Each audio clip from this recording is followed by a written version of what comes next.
Oh, Foxy, it's your birthday. Not for real, just for play. This is Cree Summer, and Moana Nui will be right back.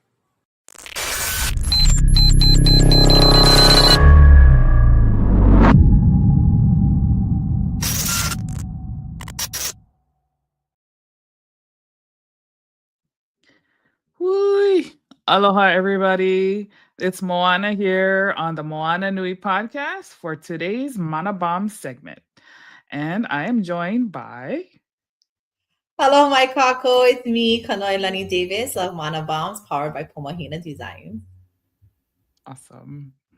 Well, we are so glad to be here with you all today for episode 3. And today's Mana Bomb is believe their patterns, not their words. And so with this one, I'm wondering if this even triggered people when they read it. Oh, I'm sure it did. Well,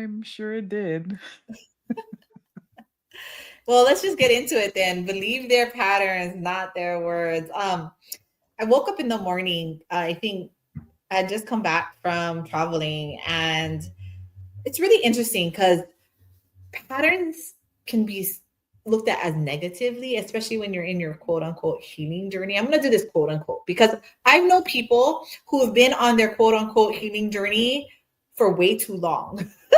And it could perhaps be because of some of those patterns. But let's be honest, like, patterns are not necessarily a bad thing. And I think that was one of that was the point in this Mana Bomb, was to acknowledge that patterns are just indicators. They're the things that help us understand the consistency in the way we walk, or even the predictability of the way we move. If you were to observe someone or something over and over and over again, you kind of can already predict the outcome.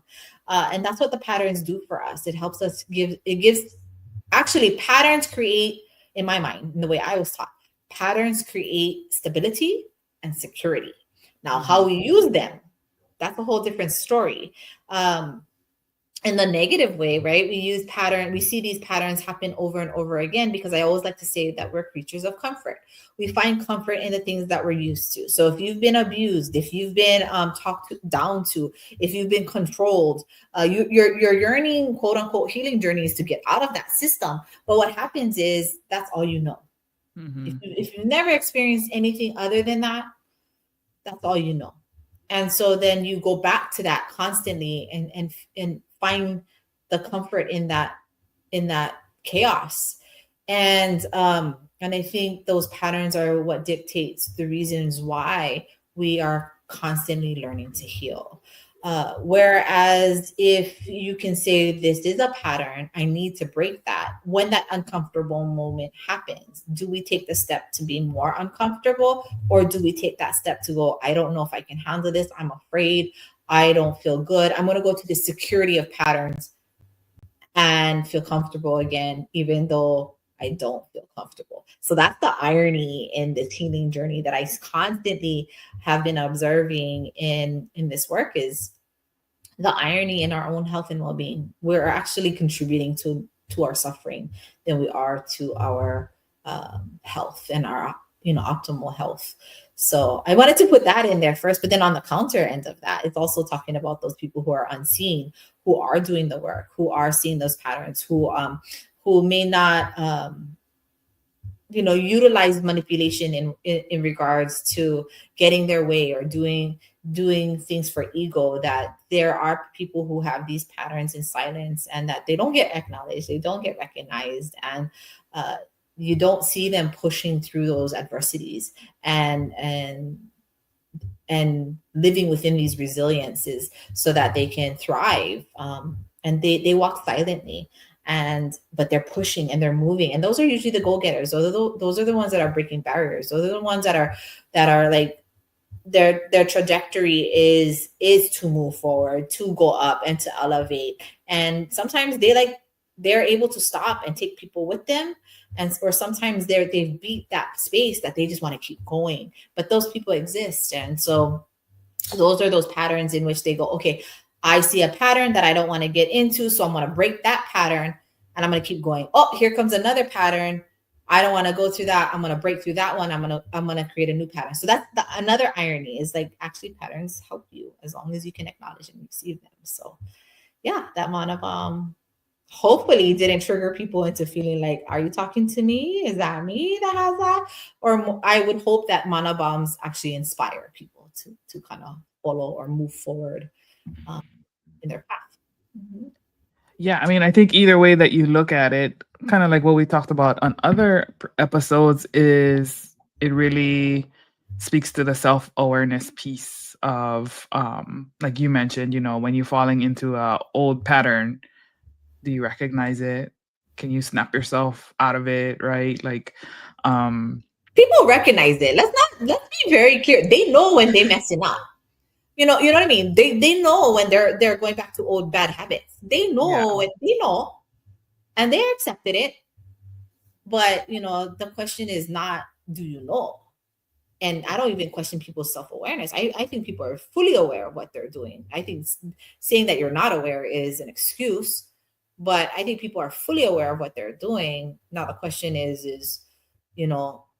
where's your integrity for yourself at the end of the day? Yeah, that is true for sure.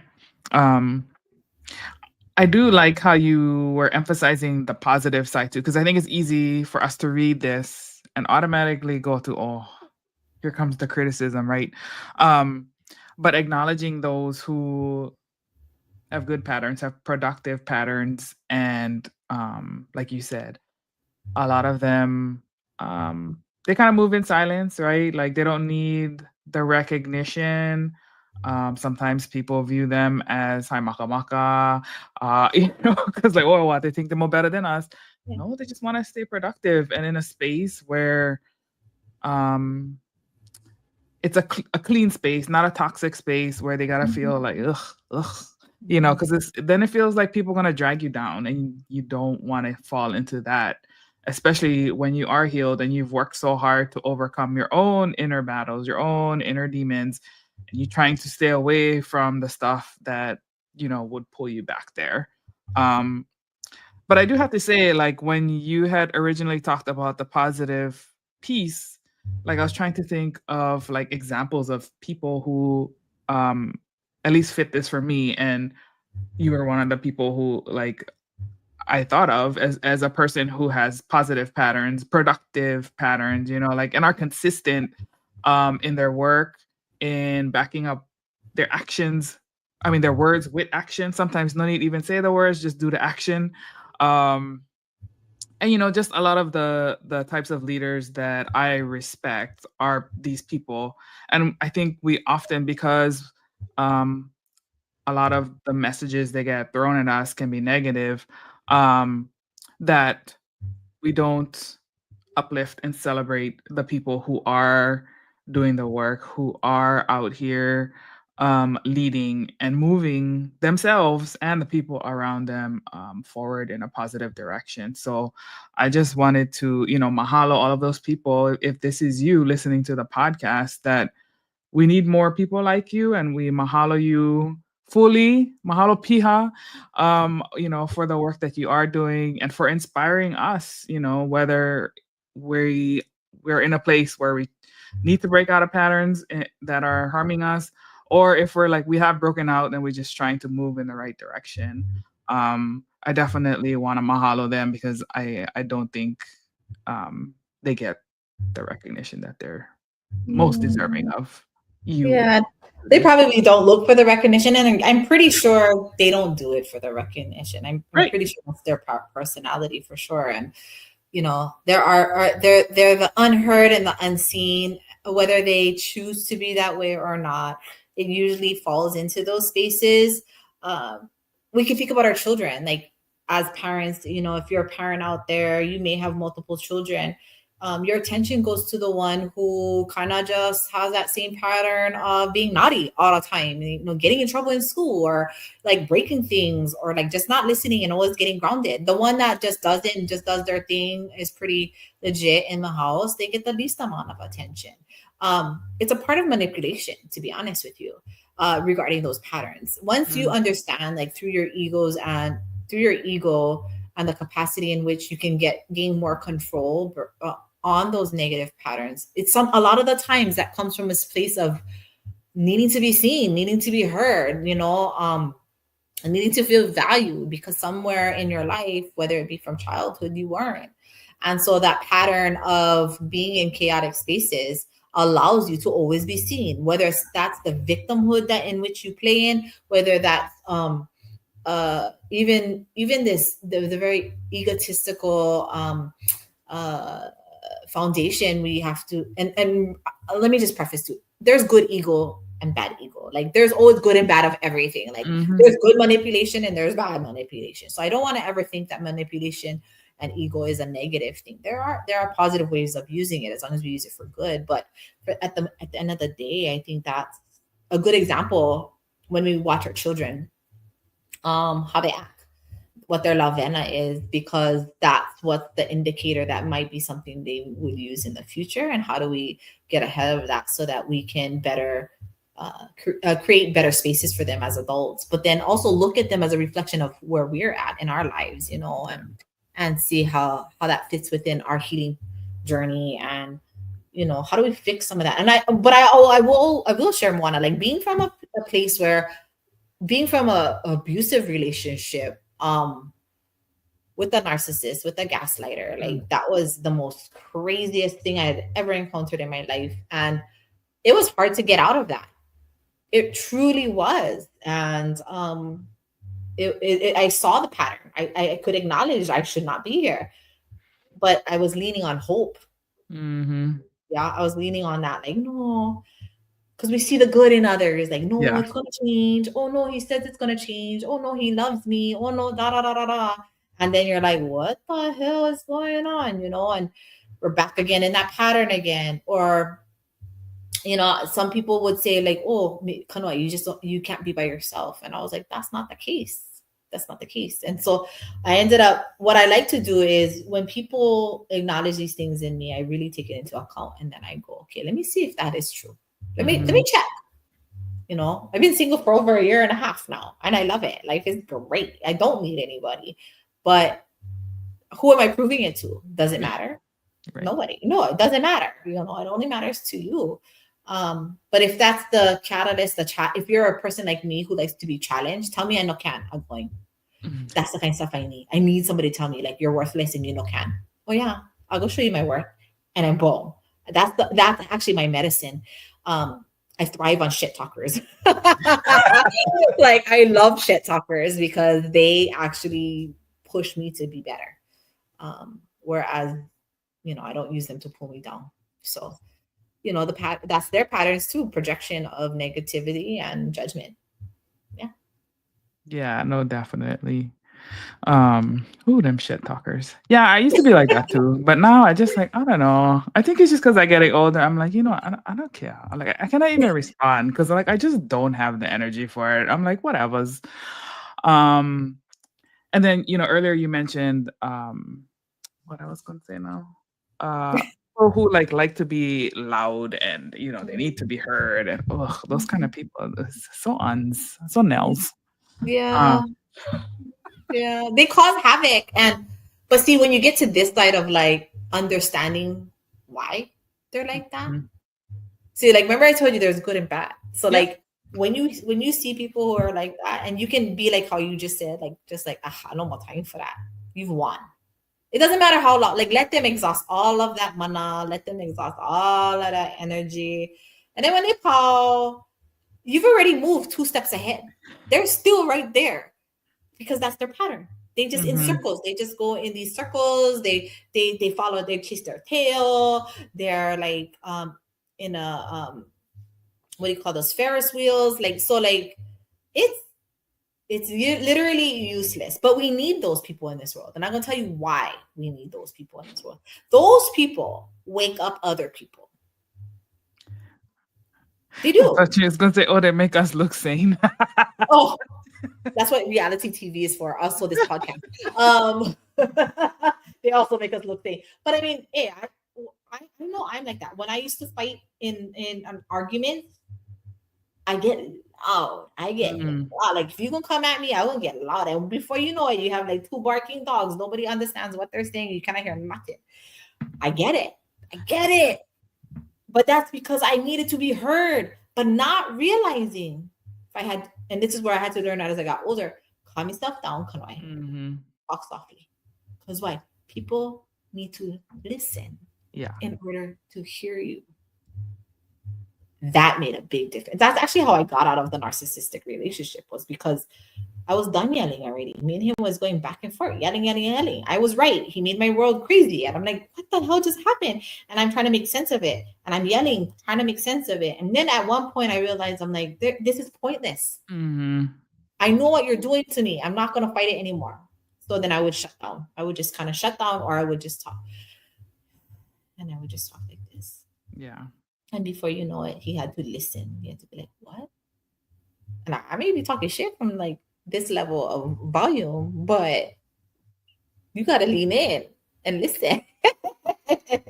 So, Yeah. you know, That is hard though.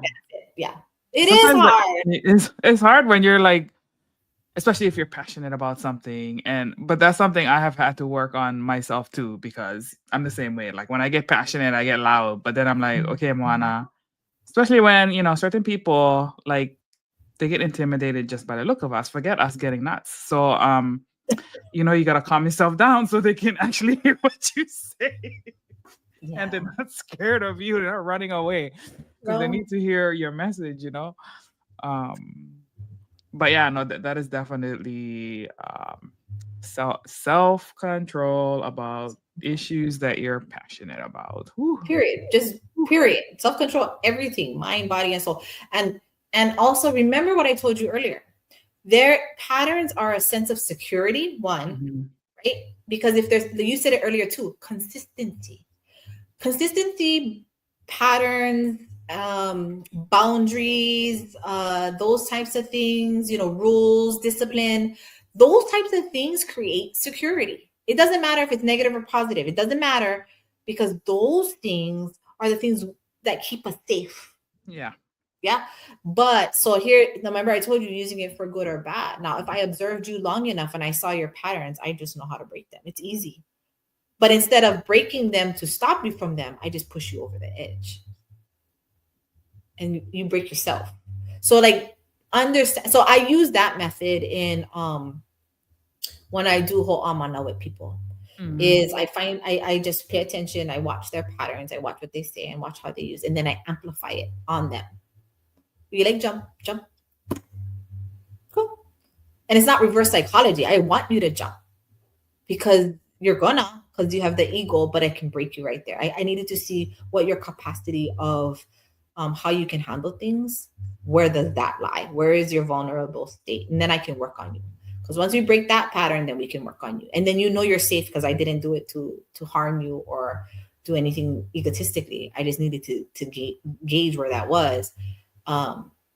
Then we can work together. But I think people who use it for bad will find ways to hurt you, take from you, and control you. And so you have to be very, very careful with our patterns. Like you don't want them to know your pattern, There's this one meme where like, how the aunties like to take off the slipper and throw it at you. Like that's the old school way of doing things, right? You go take off my slipper and I go throw it at you. So you get that one kid who gonna run straight, and auntie gave him good aim and she can catch you from the back of your head with no problem, right? But then you get that one kid who understands how auntie's arm throws, and so he runs in the zigzag pattern, right? And so auntie cannot catch him because he's running all over the place. That's the idea of understanding. Like you got to be careful with your patterns because it's not only for your sake and your own health and well-being. You have to understand there's people who are going to watch it and manipulate it and use you. Yeah. Definitely. Predictors. That's so true, especially in relationships. It's a tactic. It's a literal tactic that is used physically, mentally, emotionally, in relationships, friendships, money, the car salesman, it's everybody, Yeah. Yeah, those patterns Like everything else, right? There's good and there's bad. Two flip sides of it. And understanding, you know, how to use it, when to use it, and how to break it. Yeah. I want to share something though that within our culture, why patterns are so powerful and why Hawaiians and Kanaka Maoli looked at patterns as so powerful. You'll see that in a lot of our chants and a lot of our mele and a lot of our designs. And the reason for that is this continuity. In certain chants, if you were to ever observe some of the chants, you'll see that there's a pattern in which they speak it, the chant or the oli. You'll even see a pattern in the way they use words, whether they're going from how they use the words. When you can start to see with a different perspective, you'll realize that they created these patterns, and these patterns were the means to help memorize. I have heard Kumu say like that's a way of honoring. You repeat it 2-3 times or 3 times or something. You're honoring because you're setting that foundation over and over. Your ho'opa'a's foundation. I've heard all kinds of things, but based off of my own personal experience and the usage of this, it does help to memorize. It does help to ho'opa'a the mind and that feeling that you have when you're doing it, so you can remember in the memorization of that. Yeah. And also when you kilo the elements, and that's what I've also learned, anything that happens more than 3 times, you can start to gauge what the next step is. You can start to have that predictability in the culture. And then also the patterns allow us to know what type of, especially if you kilo like the elements, certain patterns that happen will help us gauge what's coming, whether it's rain, whether it's wind, whether it's an earthquake. If you know these certain patterns, something's going to happen after that, and you can better prepare yourself. Yeah, no, definitely.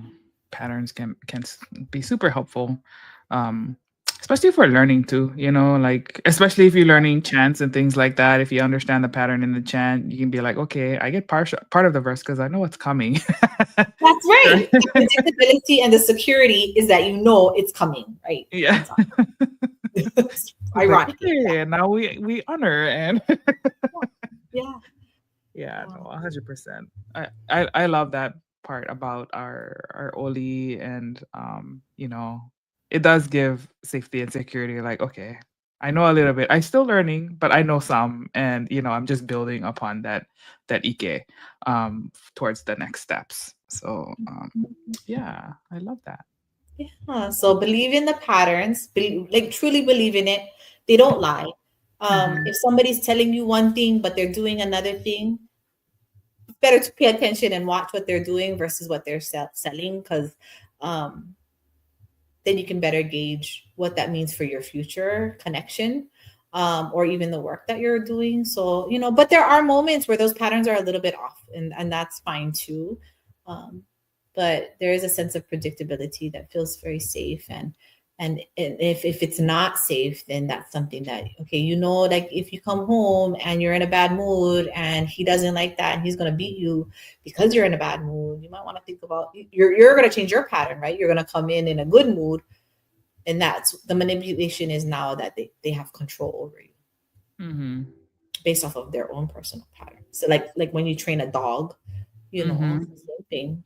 It literally is the same thing. It's a tactic. It's a tactic. A pattern is a tactic. So how do you use it for good and not for bad? Got you. Yep. So again, believe their patterns, not their words. Both sides of that coin. That's it for me. Well, that was a good one, guys. I hope you guys enjoyed. Be sure to like, comment, subscribe, engage us in the comments. Do you have patterns? What are yours? I mean, you guys probably know my patterns because I host this podcast and I talk about a lot of the same stuff. So you guys probably know my patterns. Well, thank you so much, Moana and Moana Nui Podcast. Signing off from the island of Molokai Nui Mahina. It's me, Kunoilani Davis of Mana Bombs, powered by Mahina Designs. All right, and I'm Moana, signing off from Moana Nui Podcast. Take care, everybody. Mālama pono. Hui ho.